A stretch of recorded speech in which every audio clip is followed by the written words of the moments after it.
Putin's former advisor Sergei Markov accidentally revealed the real Russian death toll in Ukraine. He said that hundreds of thousands of Russian soldiers have lost their lives, a number far higher than official figures. This shocking leak suggests Russia's heaviest military losses since World War II. As of May 31, Russia has lost 987,330 troops after launching its full-scale invasion of Ukraine on February 24, 2022, including 1,250 troops over the past day, according to the General Staff of the Ukrainian Armed Forces. The figures are approximate estimations and include all troops who are put out of action for some time due to deaths or injuries. The U.S. side estimates the losses in Russia's war against Ukraine at more than 1 million soldiers on both sides, U.S. President's Special Envoy for Ukraine Keith Kellogg said. When you look at the numbers, which are just, I call it industrial-scale killing. When you have casualties on both sides that exceed 1 million, and right now, according to conservative estimates, we are talking about 1.2 million, it is outstanding. This exceeds the Second World War numbers, and this is what I call industrial-scale killing, Kellogg said on Fox News. And then there's the shelling of cities with indiscriminate violence. It is not just the way to go, he added, noting that the Russian strikes on Ukrainian cities were a clear violation of the Geneva Convention. Russian military equipment losses are also high.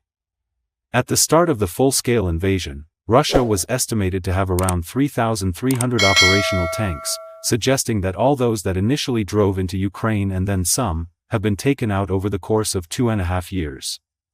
It's impossible to know for certain exactly how many tanks Russia has lost during the full-scale invasion of Ukraine, so any figures need to be treated as estimates. The database included all tank types then employed by Russia's military, notably T-72s, T-80s, and T-90s, and their modifications. Clearly, the most recent figures of Russian tanks destroyed would mean almost the entire tank fleet employed by the Kremlin at the start of the full-scale invasion had been destroyed. Russia does have the capacity to replace the tanks it had lost since February 2022, though there's a massive caveat. While Russia can maintain the quantity of tanks at the front, the quality is diminishing all the time, experts say.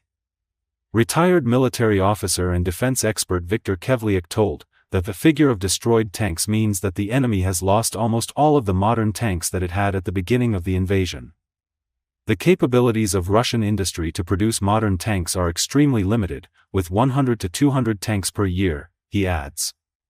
The bulk of the tanks supplied to the front are restored machines from the 1960s, 1970s and 1980s.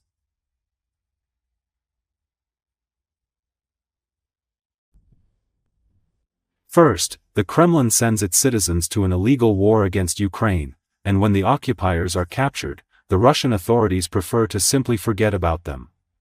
Since the beginning of the full-scale invasion of Ukraine, more than 5,000 Russian soldiers have already passed through Ukrainian captivity, and thousands continue to wait for an exchange. However, despite these obvious facts, Russian propaganda continues to spread fakes, claiming that there are allegedly no Russian prisoners of war in Ukraine. The I Want to Live project publishes a video that clearly exposes the lies of the propagandists. It shows only a small part of the Russian prisoners currently in Ukraine. Previously, Russian propaganda, trying to downplay the losses in the war, stated that no more than 200 people were in captivity. Now, after the exchange according to the formula 1,000 for 1,000, Russian propagandists have changed their rhetoric, claiming that Russia has allegedly already taken all of its prisoners. But the reality is very different. There are thousands of Russians in captivity, including wounded, amputees, people with serious illnesses such as AIDS, hepatitis, diabetes, and mental disorders. Russia simply does not acknowledge the existence of these people, refusing to include them in the exchange lists. Prisoner of war camps, as well as specialized sections at pretrial detention centers, are overcrowded with Russian prisoners of war. Medical units where the wounded and sick are kept are also overloaded. Ukraine calls on the Russian Federation to adhere to the principles of humanism and to conduct, first of all, the exchange of seriously wounded and sick people, and also advocates for an exchange in the format of all for all.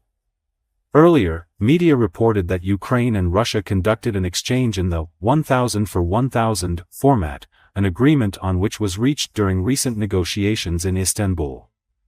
Overall, the three-day prisoner exchange was the 6th this year and the 65th since the start of the full-scale war. 5,757 Ukrainian citizens were released, and another 536 were returned to the country outside the exchange process.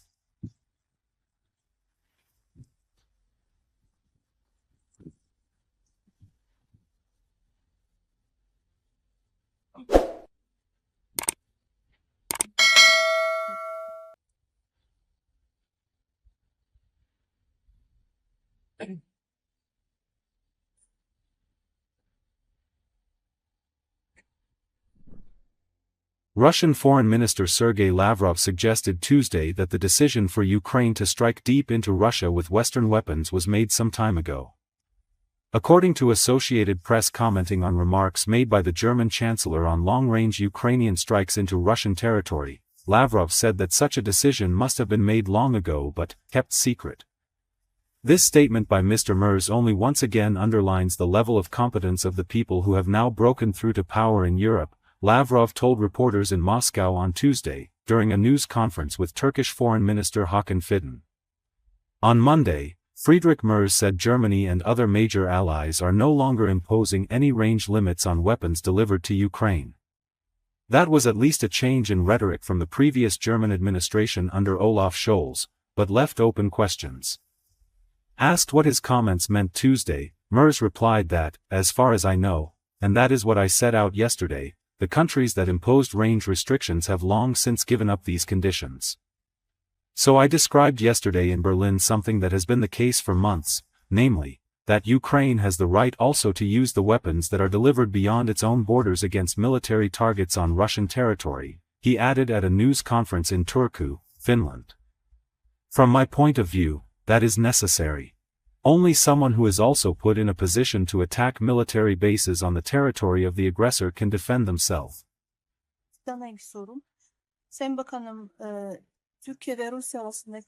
Это заявление господина Мерца только лишний раз подчеркивает уровень компетентности лиц, которые сейчас в Европе прорвались к власти. И он вчера сказал с таким пафосом, что вот отныне и вовеки никаких ограничений на дальность ударов не остается. Причем говорил и за себя, и за Францию, и за Британию, и за Соединенные Штаты.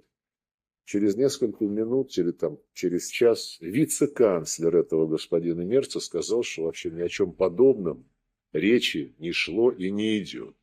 То же самое сказали, как я понимаю, в Бундесвере, представители Бундесвера.